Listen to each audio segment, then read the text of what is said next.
সবার প্রতি আমার শুভেচ্ছা এবং সালাম। আসসালামু আলাইকুম।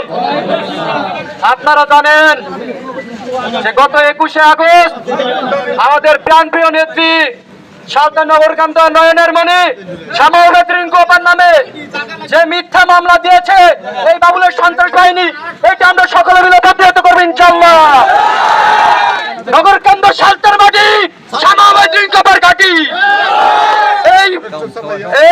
এই মিথ্যা মামলার দাবিতে আমরা কাইচাল ইউনিয়নের পক্ষ থেকে, ছাত্র দল, যুব দল এবং বিএনপির সকল অঙ্গ সংগঠনের পক্ষ থেকে তীব্র নিন্দা এবং এই মামলা প্রত্যাহারের দাবি জানাচ্ছি।